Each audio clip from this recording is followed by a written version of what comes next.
Good morning once again. In the previous engagements, right, we've talked about the the basic philosophies, okay, underpinning our studies in probability. We begun from the classical perspective, where we considered the proportion of favorable events versus the number of sample points that we have in the sample space. All right. And we moved on to consider probability from a frequentist standpoint. And in fact, before that, as part of the classical argument, we considered the combinatorial definition for probability as well. Then we moved on to the second school of thought, which is the frequentist definition for probability. The argument that for the frequentists, we can only ascertain the probability of an event after the experiment has been performed, right? So we said that for the classical, it is an a priori school of thought. And then whereas for the frequentists, it's a posteriori, right? A priori means before, and then the posterior or posteriori means after, right? So when it comes to the frequentists context, we need to perform an experiment a large number of times, and then we can then evaluate the probability based on the limits, right? What happens as the number of trials approaches a very large number, what we're calling infinity. And then we also talked about the subjectivist's understanding or the subjectivist philosophy of probability, right? The fact that we can make indications about, or we can make some statements about probability based on our own world beliefs, right? So there's a sense of, it's more opinionated. That's why we call it subjectivist, right? So we looked at all of that. Then you see, because these are different schools of thoughts, these are different philosophical standpoints, for us to be able to make headway in this field or in this discipline, we need to find a way of speaking the same language, right? Whether you are a classicist or a frequentist or a subjectivist, right? We need to have a common ground so that we can perform the same kind of mathematics, the same kind of statistics in order to solve problems that impact all of us. If somebody says, well, I am a classicist, somebody says I am a frequentist, somebody says I am a subjectivist, so I would look at the world through my own lens. We cannot, in as much as all these different schools of thought have some shared dynamics, they are different to very large extents, right? And so that common ground was sort of posited by Kolmogorov. And so we considered the axioms, the axiomatic perspective of probability. And these are three core sort of conditions or criteria that we need to satisfy in order for us to have, say, a probability. Okay, so that is essentially how far that we've come.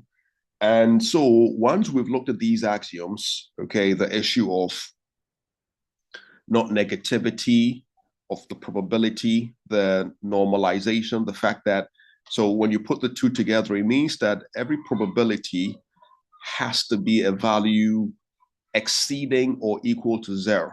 That's what we mean by not negativity. And then the second argument is about normalization. So when you sum these probabilities, we should arrive at one, right? Unity. So this in turn would mean that a probability would always be bounded on 0 and 1, right? It can be as low as 0, it can't be any less, and it can be as large as 1, it can't be any more, right? And we've also talked about the countability argument, right? Where well, I mean, depending on the literature that you're reviewing, there are sort of different names to it. But the idea is that if you consider the probability of the union of two events, if the two events are mutually exclusive, then the probability of their unions would be essentially the sum of their probabilities. All right.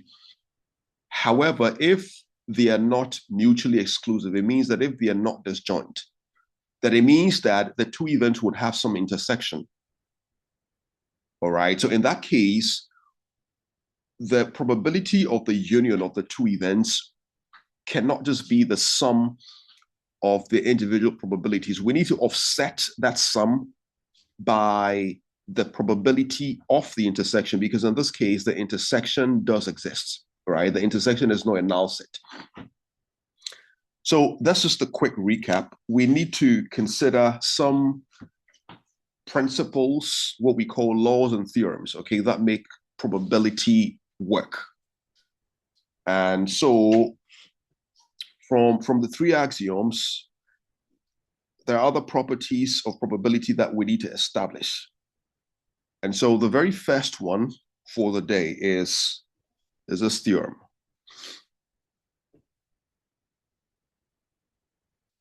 So let's call this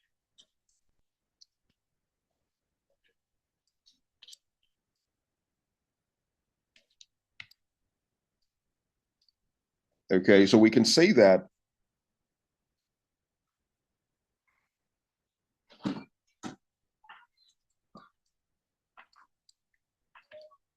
for the null sets,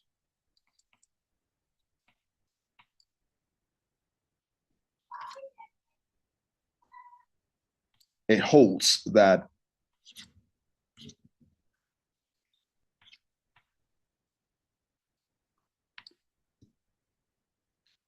right, the probability of the null set is 0. And intuitively, that makes sense because the null set is the set that contains no member. And the null set really is the complement of the universal set, if I can use set theory here. All right. Or more specifically, the null set would be the complement of your sample space. So you see, the sample space contains all possible outcomes, and the null set contains no member. All right. So it means that by implication, that we can think of the sample space as the set that contains all possibilities. So if it's the set that contains all possibilities or possible happenings, then the null set would be the set of impossibilities, or the impossibility set.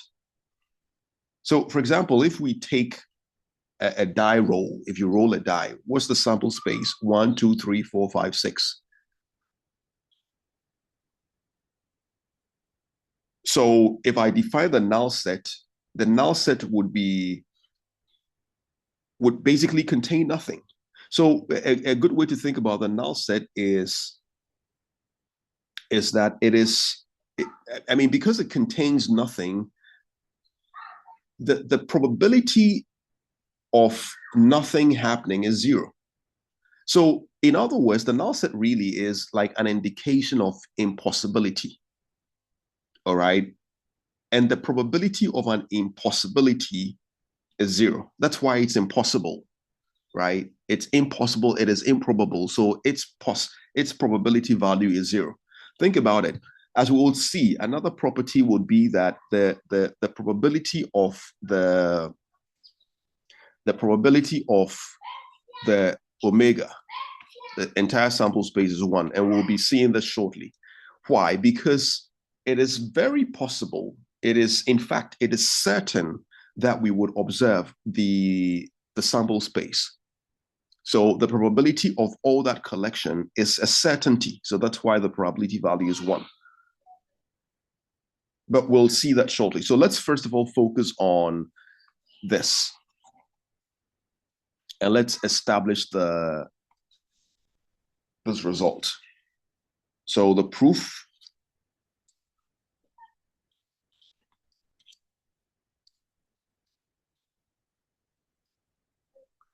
right? So we can start by saying that consider. This is a straightforward proof, but just for instructional purposes, I want to be more systematic. So consider the sample space.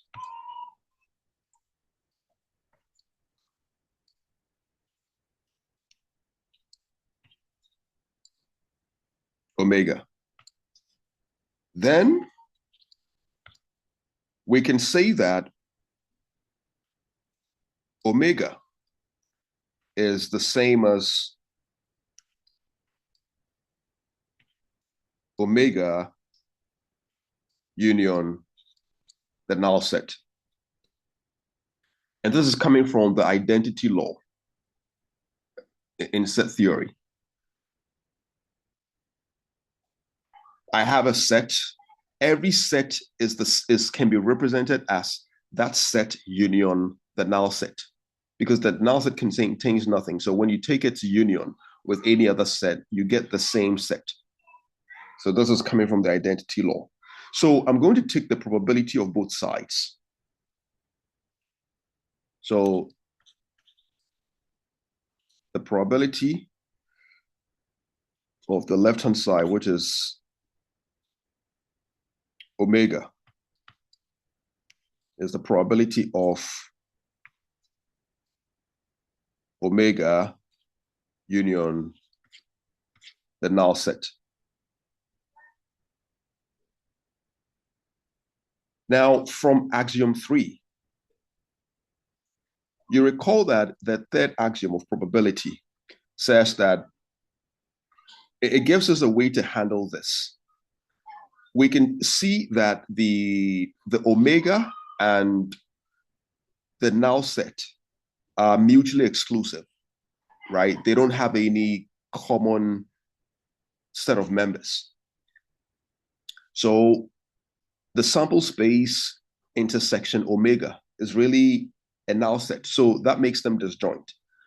And because they're disjoint, by the third axiom of probability, the probability of this union is the same as the probability is the same as the sum of their probabilities. So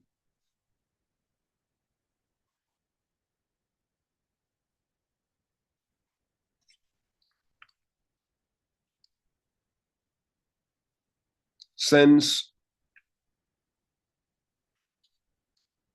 trivially, of course, since the sample space and the null set are mutually exclusive,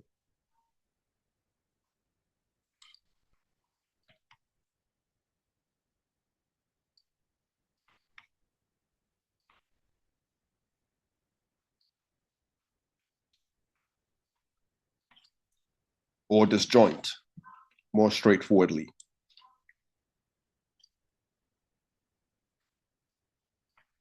Then by axiom 3,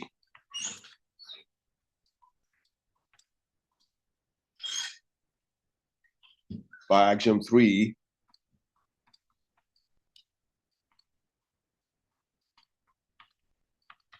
it holds that the probability of omega is equal to the probability of omega summing with the probability of the null set.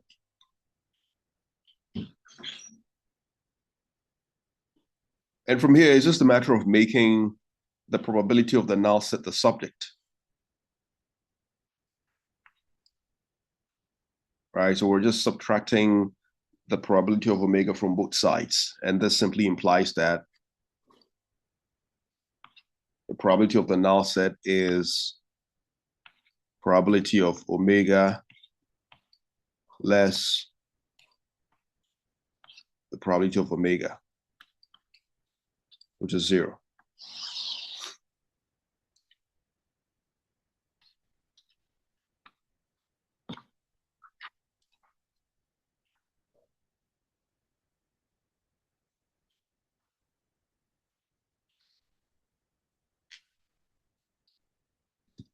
Let's consider the second theorem. So let's call this the general addition law or the general additive law. It's more or less a generalization of the axiom 3, right?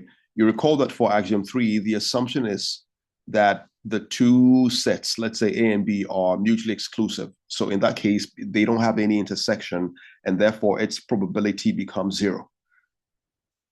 But we need to consider a more generalized case where it's possible that the intersection of both sets will not be the null set. In other words, what happens if there's an overlap? It cannot be that the probability of the union would just be the sum of their probabilities. In the case where you have an intersection, the story has to change. So theorem 2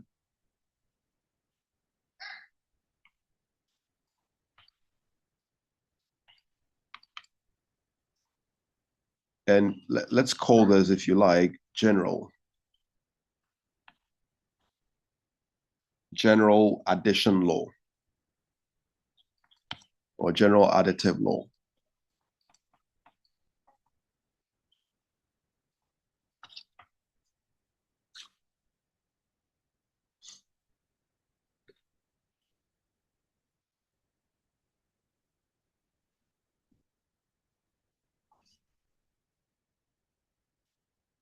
So let's begin by saying that consider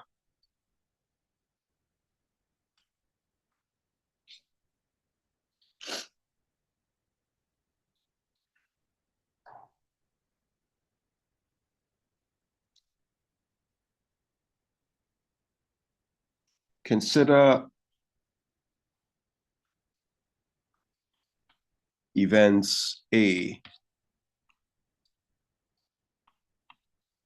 and B defined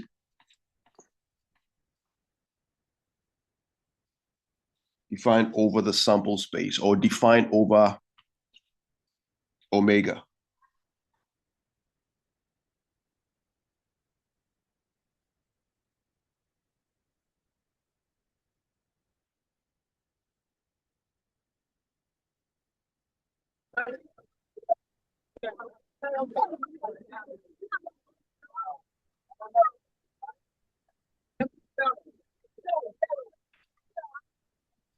Right? So consider the events A and B defined over the sample space with this relationship.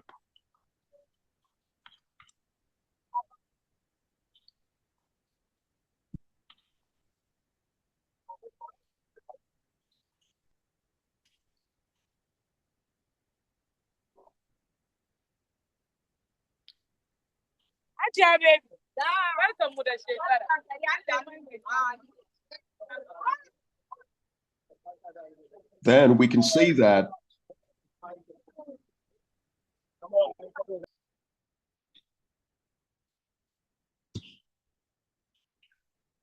right. So giving some two events A and B defined over omega, with the two events being overlapping events, then in that case, the probability of A union B is given by the probability of A plus the probability of B minus the probability of A intersection B.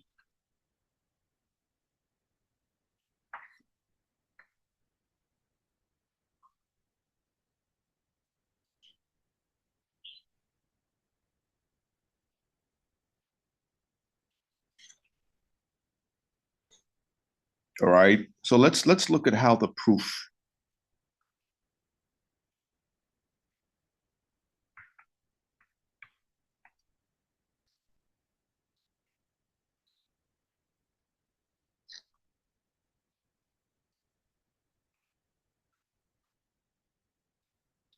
So just to help us with the proof, right? Let's visualize this very well.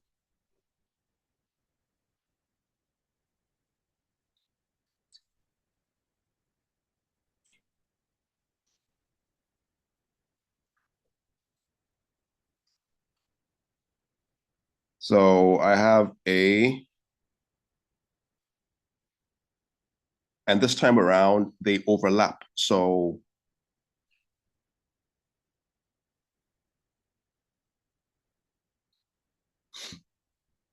right. So I have my A and B.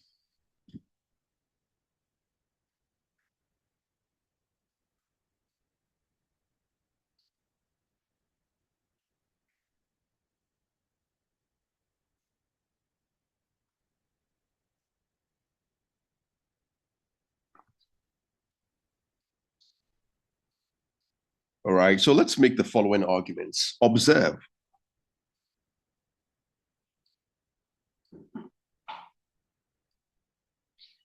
So it means that here there is an intersection, right? So observe that the union A, because we're trying to find the probability of A union B. So that's the focus. So we first of all need to be able to write that out before we take the probability of the expression. So observe that A union B can also be written as, you see, A union B is actually what? This entire section.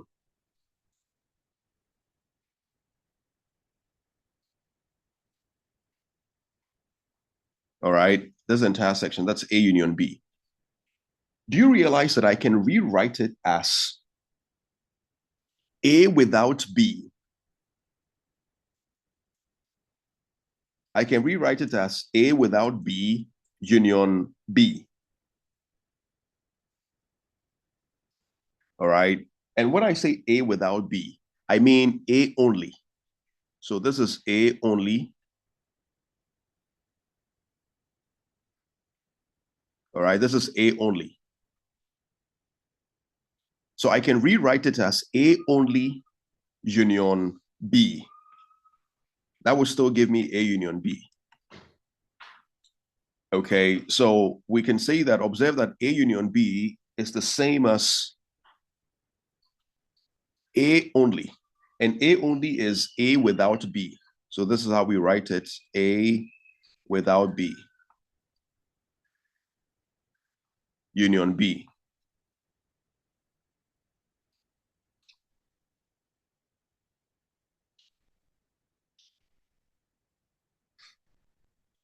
All right. So let's just redraw this, but hopefully you get the idea.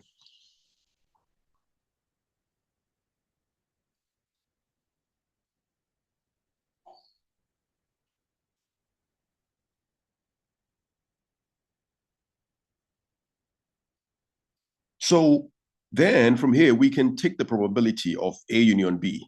And you would see that A without B, okay, A without B intersection B will be a null set as I drew, okay, because A without B is simply A only, this portion without the intersection, all right? So A only intersection, the whole of B would be a null set. So we can apply axiom 3 here.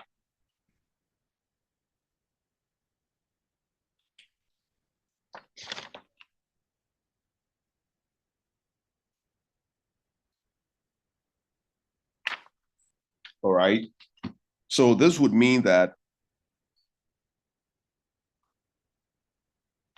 this implies that the probability of A union B is equal to the probability of A only, or A without B, plus the probability of B.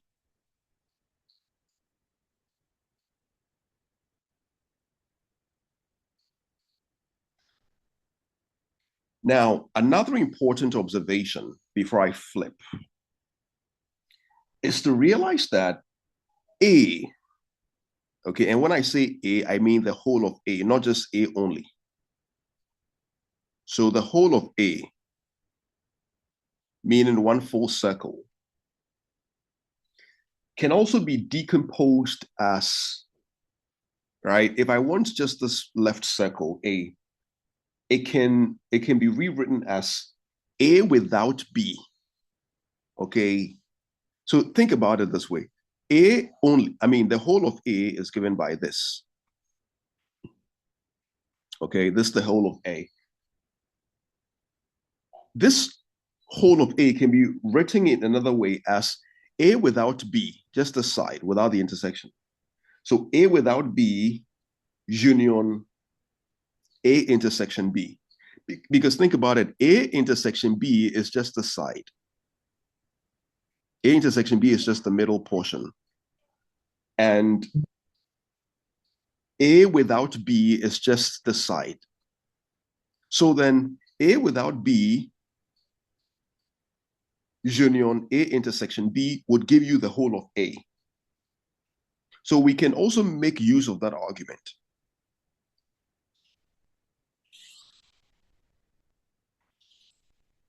We can say that, observe again,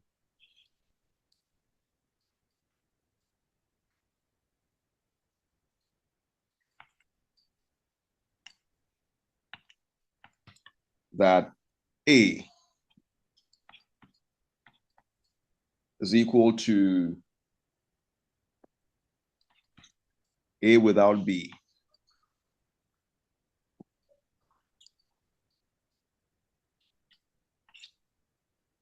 union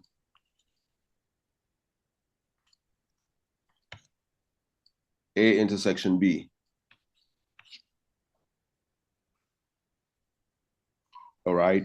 And once again, because A without B and A intersection B are disjoint, and we can see from here, A without B is this. A without B is A only, and A intersection B is just this intersection. The two of them don't overlap, so they're disjoint. So because of that, we can also apply axiom 3. So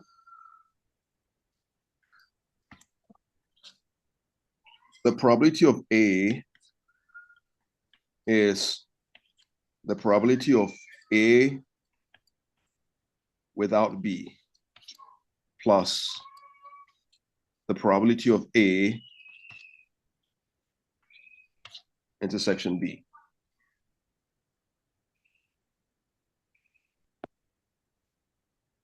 What does this mean? This statement means that, so this implies that the probability of A without B is equal to the probability of A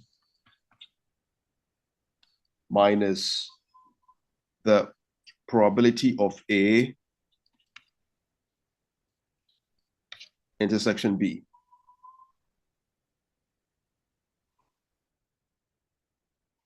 Right? So let me call this, let's say, some equation, and think about it this way. We will be substituting this into a previous equation.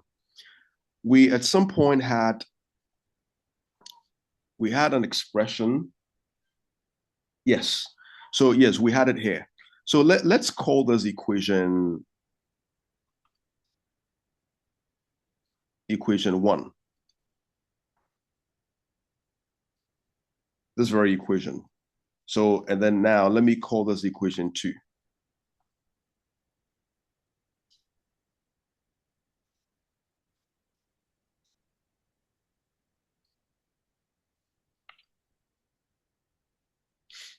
So we have an explicit expression for the probability of A without B. So I can substitute that expression into equation 1.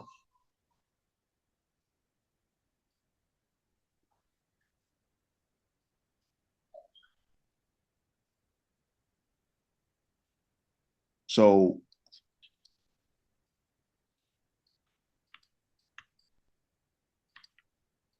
substituting 2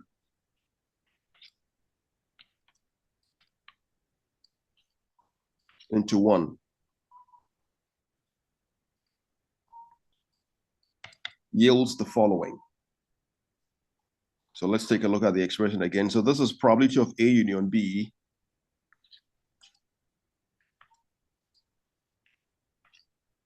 is equal to the probability of A without B.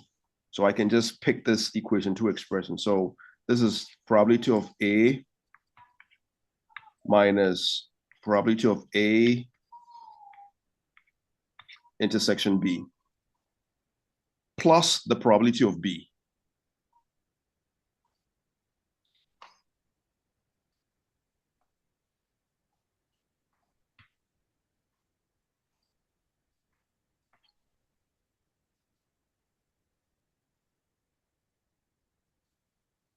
All right. So what happens? It means that from here, we've shown that indeed the probability of A union B is equal to, so here I can just rearrange. This is probability of A plus probability of B minus probability of their intersection.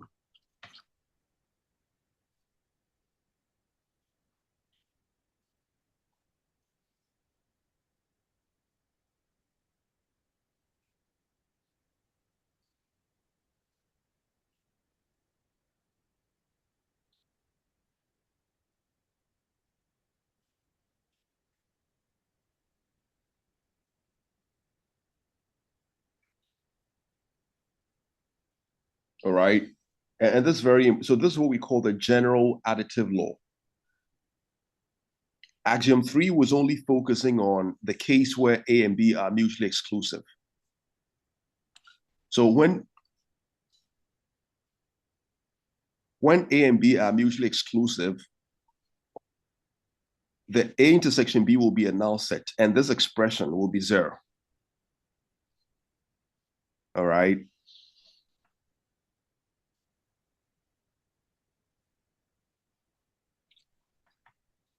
Noting that when A, B are disjoints, the probability will be 0. And then the expression would only reduce to the probability of A union B being equal to the probability of A plus the probability of B. So this is to tell you that whenever you have two events, and as we move along, you'll see that we can even extend this. If you have, let's say, 3 events, the probability of A union B union C, it means that we cannot just assume that they are pairwise disjoint. And so the probability of A union B union C would simply be the probability of A plus the probability of B plus the probability of C. No, if they are not disjoint and they have overlaps, it means that we need to offset or subtract the probabilities of their intersections. So the probabilities of the various intersections only become 0 when you have the events being disjoint. But when the events overlap, then this is the general law.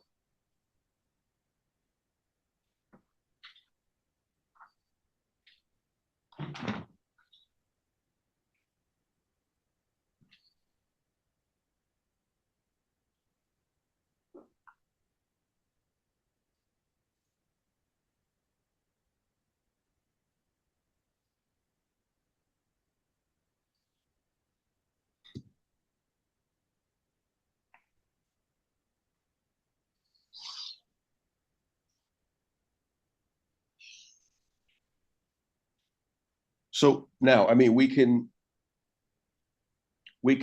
consider the general case. So so that was a theorem. We can say that corollary. A corollary is a consequence of an existing theorem.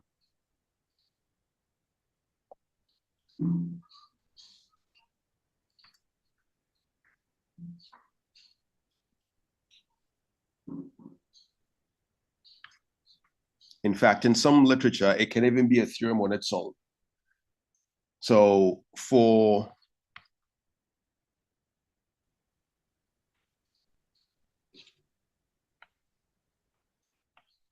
any events, let's call them A1, A2, all the way to AN, defined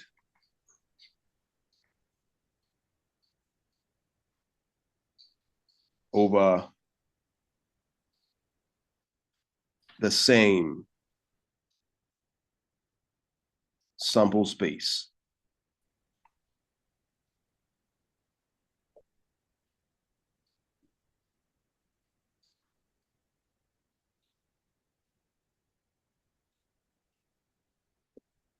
We can argue that the probability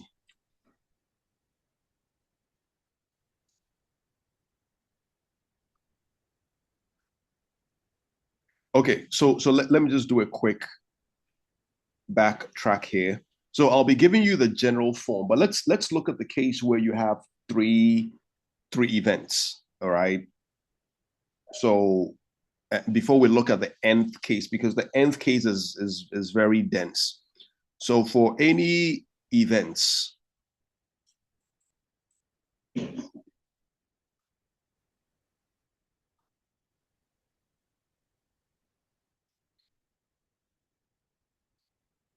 right? I could call them A, B, and C, but let me just call them A1, A2, maybe A3. All right. Or better still, we can just stick to yes, A, B, C if that's fine.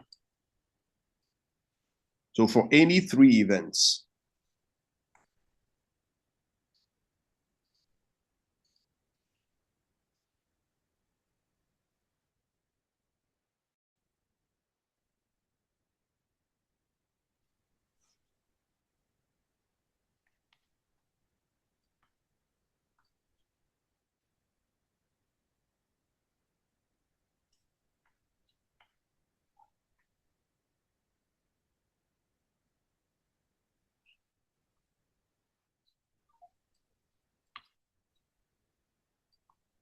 so if we define this on the same sample space,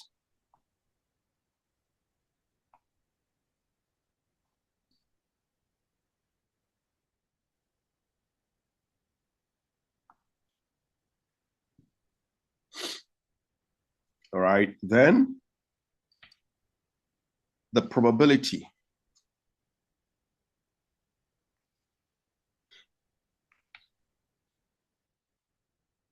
of A union B union C is given by the probability of A plus the probability of B plus the probability of C. This is the case if the A, B's, and C's are pairwise disjoint and also mutually disjoint. All right. But in the case where there may be overlaps, it means that we're taking their sums and then we need to take out the probability of their pairwise and their mutual overlaps. So we have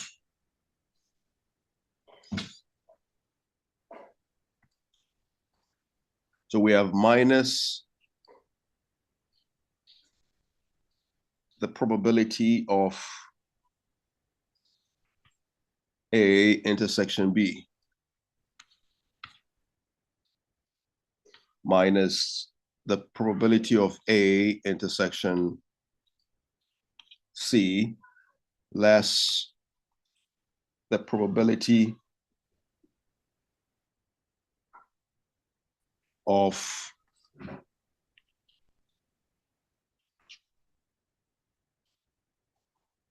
B intersection C.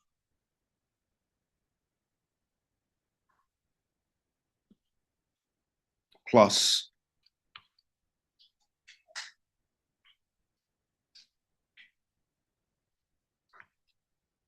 the probability of A intersection B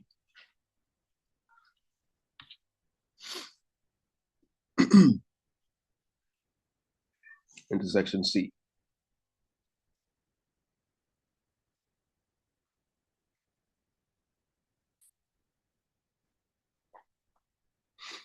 And we can show this as well, right? So I encourage all of you to consider the proof.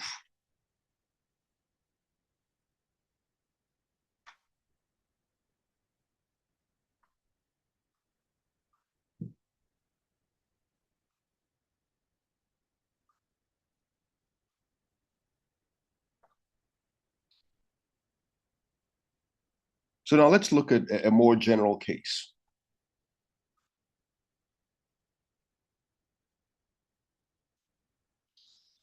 So I think the theorem was theorem 2. So let's call this corollary 2.1.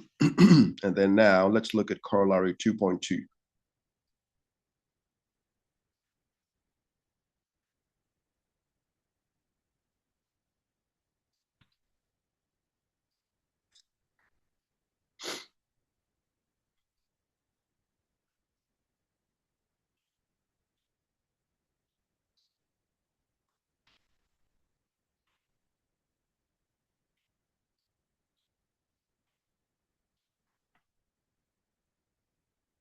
So for any events A1, A2. So what if we have so many events? I mean, it could be 10, it could be 30, it could be 1,000. How can we generalize this? So this goes all the way to AN, right? Defined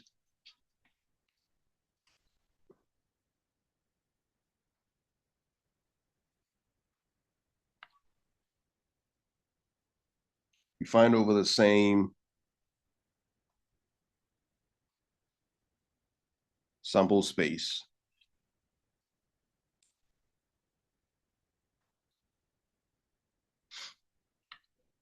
Then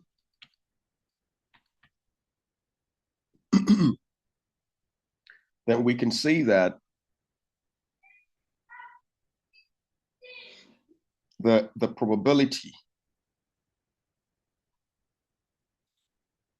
the spacing here might even be too small. So, but let's start writing. So the probability of, let's say here, you're looking at the probability of A1 union A2 union all the way up to the union of what? AN.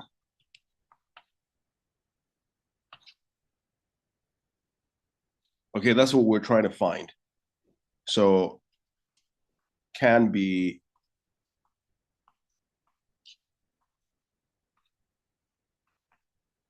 represented as follows.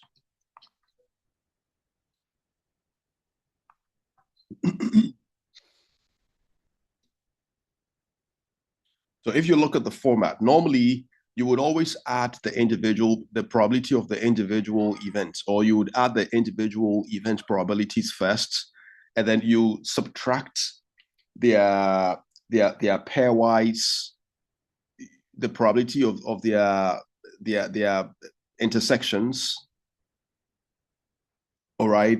So you keep subtracting all of them, and then you'd always add the probability of they are mutual intersection, right? Pairwise intersection means we're looking at any two events, whether they overlap. So it's a pair, two, right? Mutual means that you're looking at all the events together. All right. So when I talk about pairwise disjointness, if I have three events, I say the three events A, B, and C are pairwise disjoint. It means that A intersection B is disjoint, A intersection C is disjoint, and B intersection C is also disjoint, right? That's what we mean by pairwise disjoint. But if I say the three events A, B, and C are mutually disjoint, it means that it is A intersection B intersection C, which is empty. All right. And you would see that pairwise disjoint is a stronger form of disjointness than mutual disjointness. Right. Okay, good. So this can be represented as follows.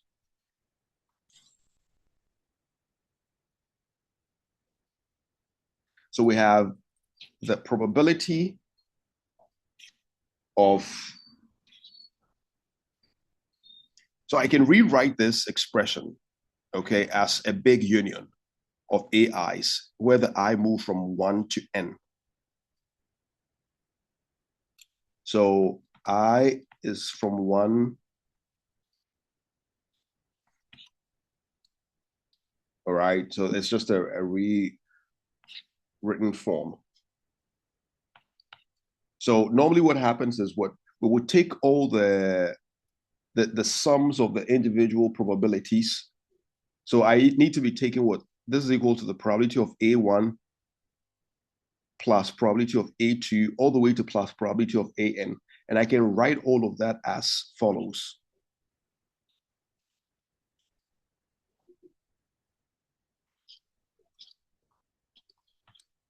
So the probability of the AIs. So I is equal to 1, moving all the way to n. This is another way of saying probability of A plus probability of B all the way to plus probability of n. Minus,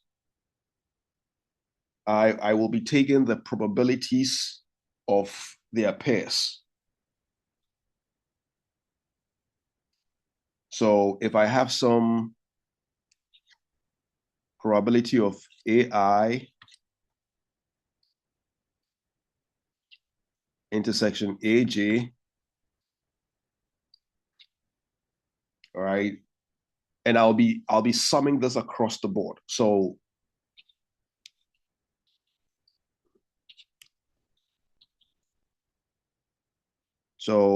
J from 1 up to M. And then I from 1 up to N.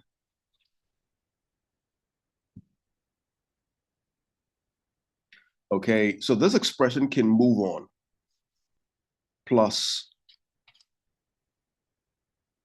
then this time around, I would take, because you see, we're going all the way to N. N could be 10. Maybe the events are A, B, C, D, E, F, G, H, I, J. Yes, I, J. That's 10.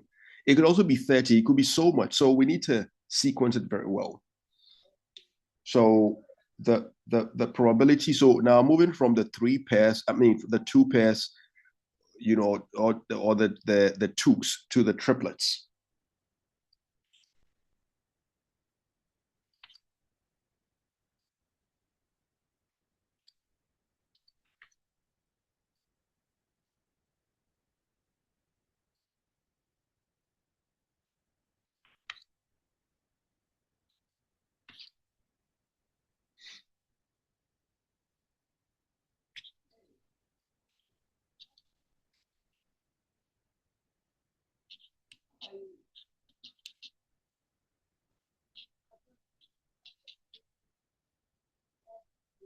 All right. So here, K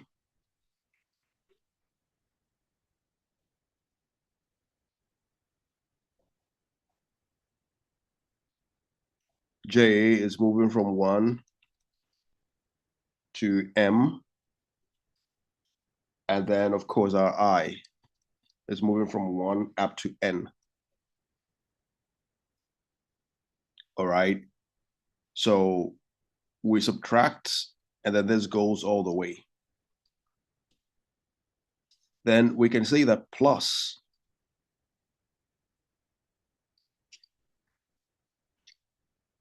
minus 1 to the power n minus 1, because depending on what n is, this value would be negative or positive. Okay, it's an alternating value. So this superimposed on the probability of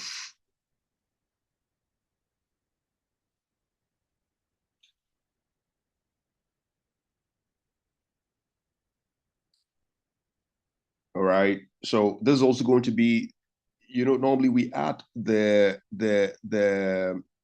mutual intersection, okay, where we take everybody, at a goal. We normally would add that, if you recall the case of the ABCs. All right. So it's just another way of saying that. So this is going to be the probability of A1 intersection A2 intersection all the way to intersection AN.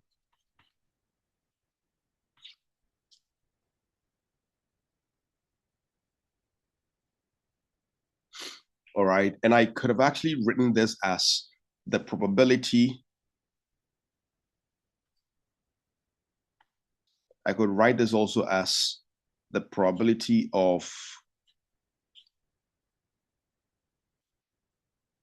I can use a symbol, okay, the big intersection of all AIs. I moving from 1 up to N.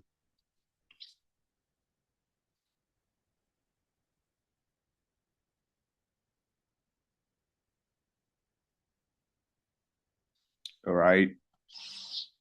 So let me just actually even write the entire expression properly. So I can just say that is, so this whole side can be written as minus 1, the power of this, okay, multiplying the probability of the intersection of all the AIs. So where I is moving from 1 up to N.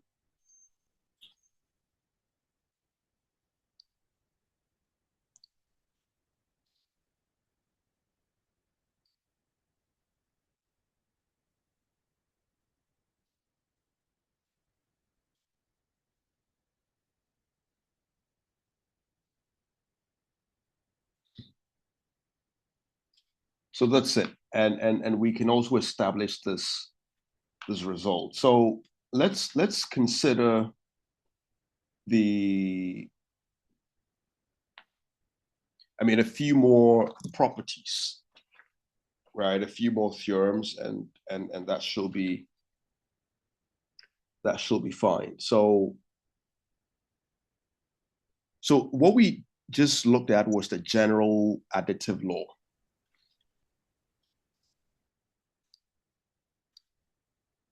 All right, so let's look at theorem 3. So theorem 3,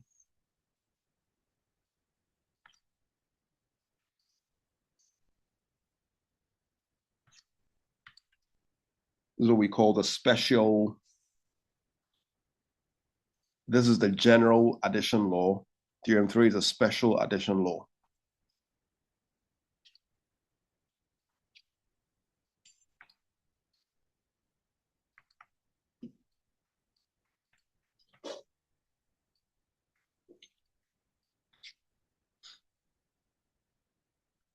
Right, and this is exactly a restatement of the third axiom.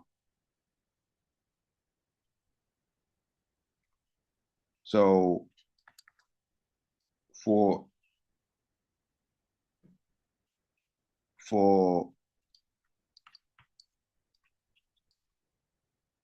mutually exclusive events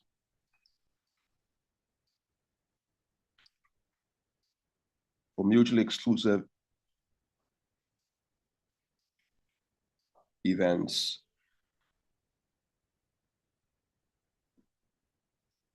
A and B,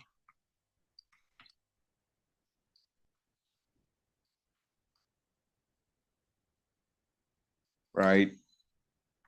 The probability of A union B is given by the probability of A plus the probability of B.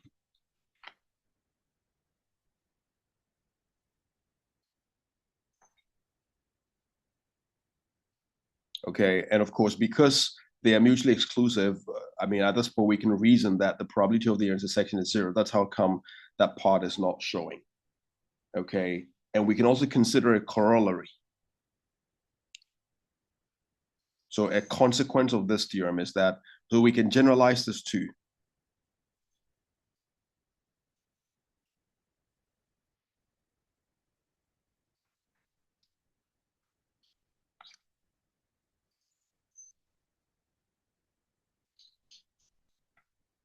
Right, so what if we have n cases?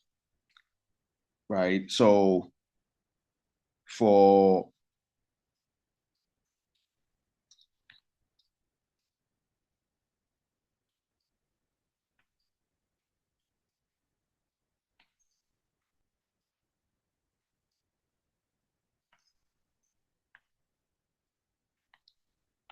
mutually exclusive events A1, A2, all the way to AN, the probability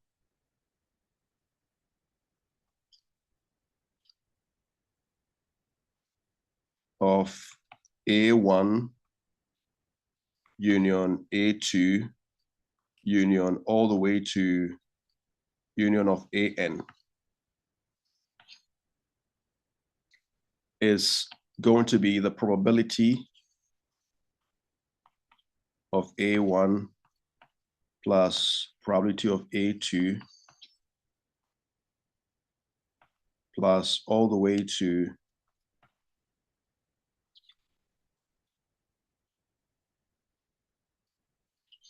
the probability of AN. Or, so a shorthand way of writing this is to say that, so this is the same as writing the probability of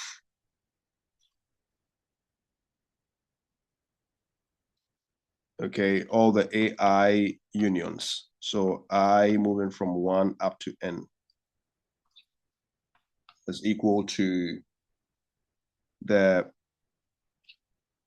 probability of the AIs, okay, where we are summing them.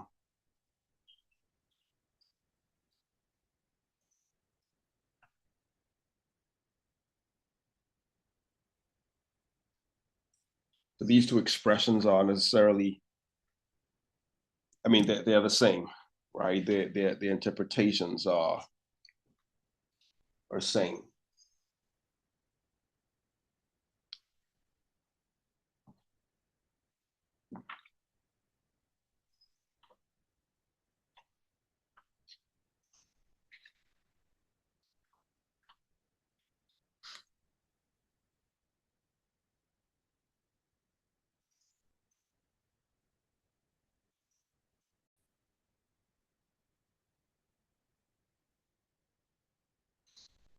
And I mean, depending on how time works out for us, the plan will be to let us consider some examples, right? So that we can see how all of these theorems and laws can be used in certain real world scenarios. But it's important that we set out the theoretical framework so that we can apply them in the future. So let's take this theorem. So this is theorem 3. So now we're at theorem 4.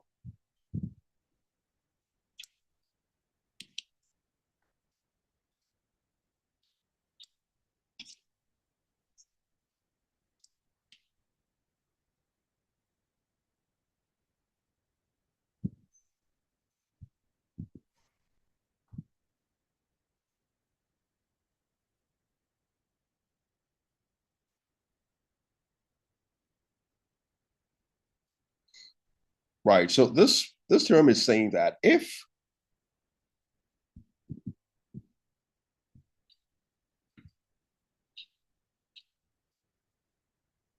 A is a subset of B, of course, A and B are events defined on the same sample space omega, right? Then we can conclude that the probability of the union of A and B is equal to the probability of B.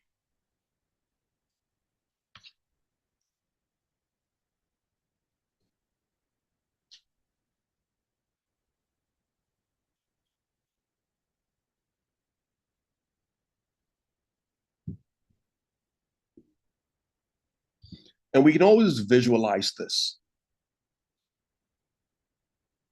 We can always visualize this. So, for example, how can we represent A being a subset of B? Right? So this means that, I mean, A is a subset, but it can also be equal to B. All right? Yeah, so it's a possibility. So let's just visualize that. So if A is contained within B or is equal to B, it means that I can draw my, this is my A, it's contained within or equal to B. So B is bigger.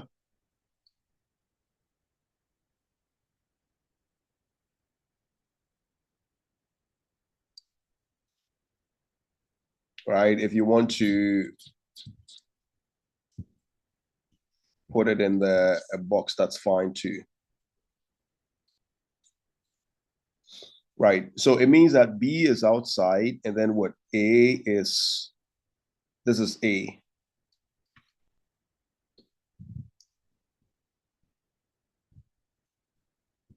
All right. So think about it this way. We're saying that A union B, what is A union B? A union B means every member within this region, right? That's A union B. Do you realize that by saying A union B, it is the same as saying B? All right. In this particular relationship, A union B is exactly B. So therefore, when you take the probabilities of both sides, you'd have the probability of A union B being equal to the probability of B. That's the whole argument. All right. So, but more formally, we can say that, so the proof.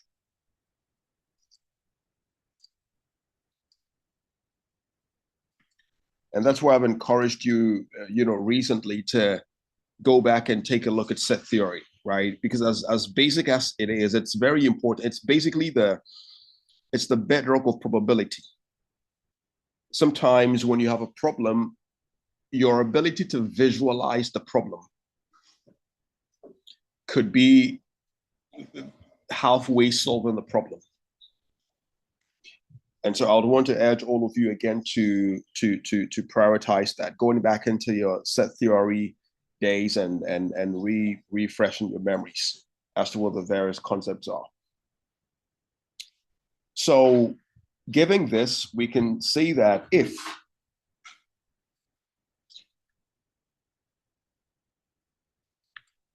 this relationship holds, and that's been given in the preamble,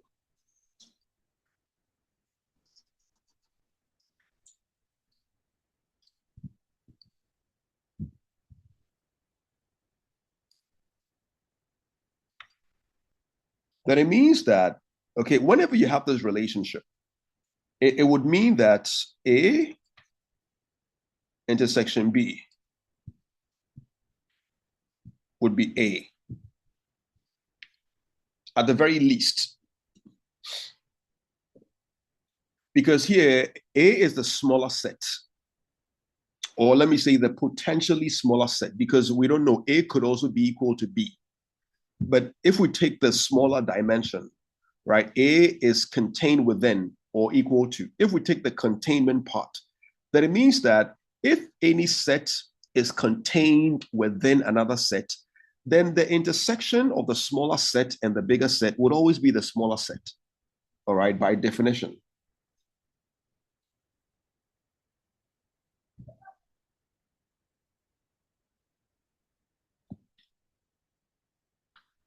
All right.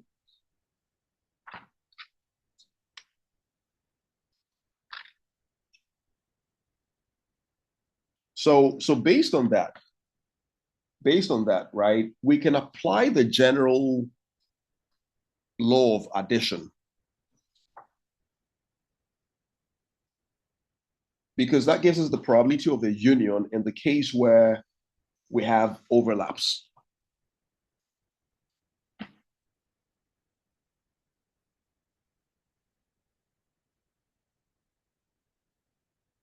All right. So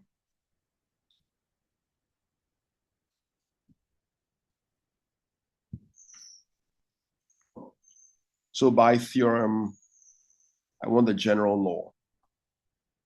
By theorem 2. Okay, there's the theorem. The probability of the union is the sum of the probabilities minus the probability of their intersection.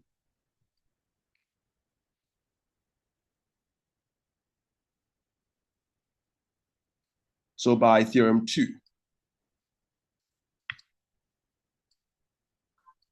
which is the general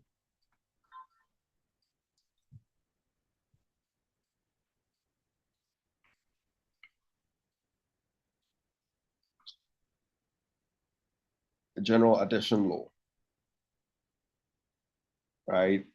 We can argue that the probability of A union B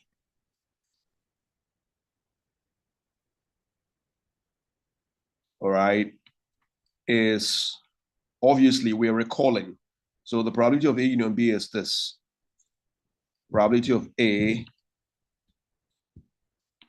plus the probability of B minus the probability of A intersection B. But here we've established that the probability, we've established that A intersection B is equal to A, just by definition. So let's label these. Let me call this maybe equation 1.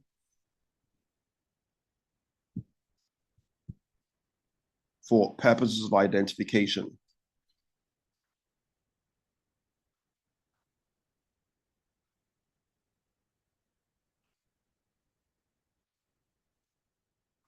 Okay, by 1, when we take the probability of both sides, we have the probability of A intersection B being equal to the probability of A.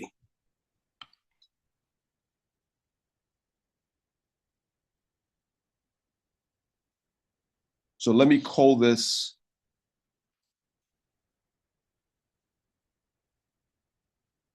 equation 3.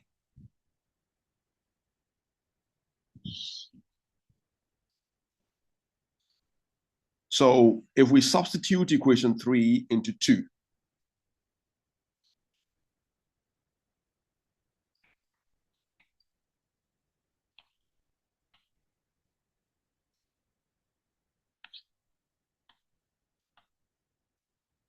substituting 3 into 2 yields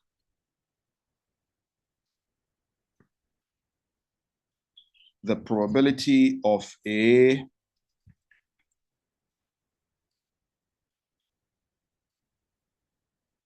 union B is equal to the probability of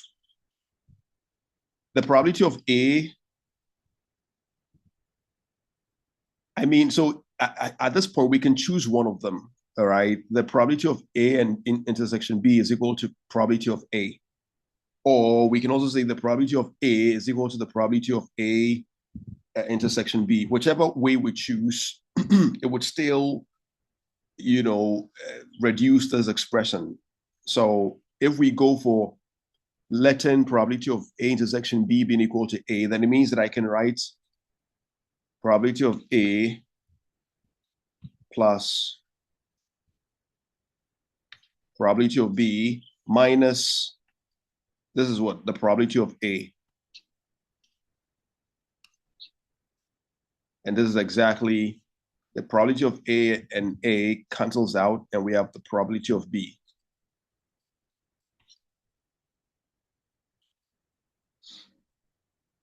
So therefore, the theorem has been established.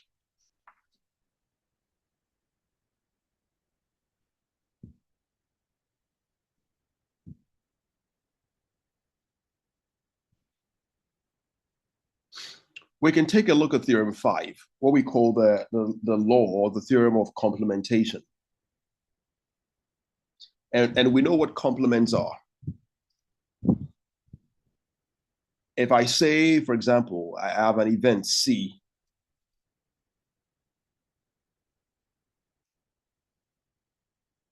and I take its complements,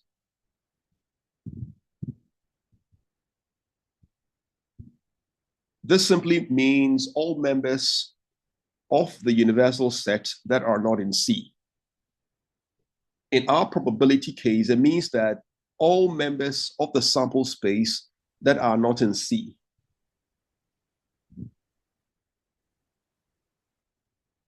So you can also write, let's say, C complement as omega without C.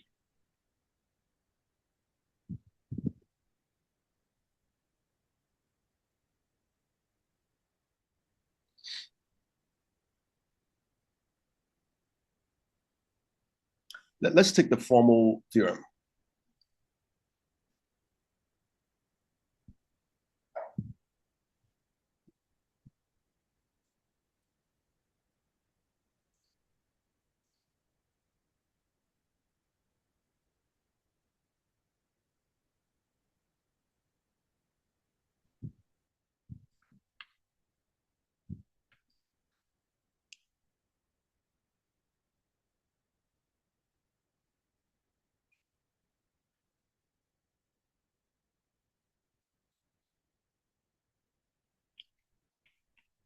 So let's consider some A prime. In different literature, the denotation is different, right? Some would write A bar, A cap, and so on and so forth. But this A prime is the standard notation for a complement. So consider A prime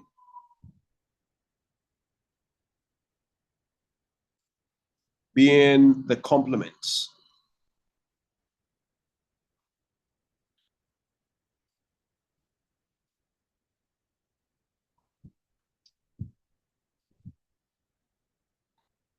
the complement of A.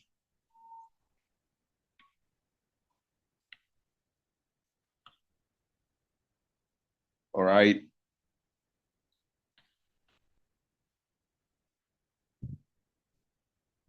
With respect to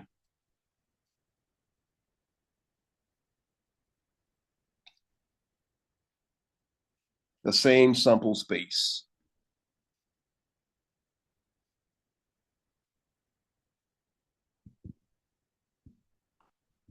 Omega. Then the probability of A prime